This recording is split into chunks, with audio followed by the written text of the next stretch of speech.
রাজনীতির একটা সৌন্দর্যের প্রতীক বেগম খালেদা জিয়া। এই এসএসএফ তো বেগম খালেদা জিয়ার জন্য হওয়ার কথা না। রাজনীতির যে সৌন্দর্য, এটাকে আমি বলবো যে বেগম খালেদা জিয়ার রাজনীতিকে দেখলে রাজনীতিটা যে কুৎসিত নয়, রাজনীতিটা যে মানুষকে একত্রিত করা, জনগণকে ঐক্যবদ্ধ করা, স্বৈরাচার বিরোধী আন্দোলনের আপোষহীনতা, এমনকি বাংলাদেশে কিন্তু সাম্রাজ্যবাদ বিরোধী, আধিপত্যবাদ বিরোধী তকমা অনেকেই বহন করেন গর্বভরে। কিন্তু আমি বলবো যে বেগম খালেদা জিয়াই মনে হয় আমি বাংলাদেশের রাজনীতি সম্পর্কে যতটুকু আমি আমার পর্যবেক্ষণ, 2001 সালে যখন বিএনপি জামাত জোট ক্ষমতায় আসলেন তখন উনি প্রধানমন্ত্রী, এবং বিএনপির পরবর্তী যে দুর্যোগটা, এই দুর্যোগের কিন্তু একটি ঘটনাই দায়ী, সেটা হচ্ছে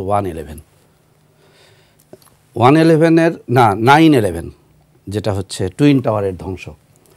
এবং সে সময়ে বিশ্ব সাম্রাজ্যবাদের প্রতীক, সেখান থেকে একটি প্রস্তাব আসছিল বাংলাদেশে একটি রিফুয়েলিং সেন্টার করা, এবং রাজনীতির ক্ষমতার কেন্দ্রে থেকে অনেককেই দেখা গিয়েছে, এখনও অনেকে বলে যে দেশ বিক্রি, কিন্তু সম্ভবত বেগম খালেদা জিয়া বাংলাদেশের ইতিহাসের একমাত্র রাজনীতিবিদ, উনি কোনো অবস্থাতেই ক্ষমতায় থেকে, শুধু ক্ষমতার বাইরে থেকে সমালোচনা করা অনেক সহজ, কিন্তু ক্ষমতায় থেকে জীবনের সব আয়োজন এখানে একসাথে, দেশের এবং তার পরবর্তীতে যে ঘটনা প্রবাহ, বাংলাদেশের রাজনীতির যে বাঁক বদল, যত অস্থিরতা, এই 9/11কে কেন্দ্র করে এবং বাংলাদেশের একটা অবস্থানকে কেন্দ্র করে কিন্তু এই দুর্যোগ দুর্বিপাকের মধ্যে পড়েছেন। আমি ব্যক্তিগতভাবে বগুড়ার মানুষ, তো উনি যখন প্রথম রাজনীতিটা শুরু করলেন, আমার মনে আছে সেই দৃশ্যটা, এটা 82-83 যখন এরশাদ ক্ষমতা নিলেন, তারপরেই তো উনি আসলেন। বগুড়ায় খুব জনপ্রিয় একজন পৌর চেয়ারম্যান ছিলেন, এবং উনি তখন বগুড়ার সভাপতি ছিলেন। উনি খালেদা জিয়াকে বৌমা বলে সম্বোধন করেছিলেন প্রথম। উনি কাপা কণ্ঠে বক্তব্য দিতেন। না, জহুরুল ইসলাম, উনি পরে জাতীয় পার্টিতে যোগ দিলেন। ব্যক্তিত্ব একজন মানুষের কেমন, এই অবস্থাটাকে উনি কিন্তু খুব ওয়েলকাম করেননি। বগুড়ার বৌমা এটাকে কিন্তু আবার আমি দেখেছি যে 1991 সালে উনি যখন ইলেকশনে নামলেন, ওনার রাজনীতির আমি আরেকটা জিনিস বলে আমি আপনার ওখানে আসব, সেটি হচ্ছে বিএনপি কিন্তু জিয়াউর রহমানের সময়, জিয়াউর রহমান বগুড়ার সন্তান, এইটা একটা জানাজানি হয়েছে, কিন্তু বিএনপির রাজনীতিটা মানুষের যে দোরগোড়ায় নিয়ে যাওয়াটা, সেটার একটা দৃশ্য দেখেছি।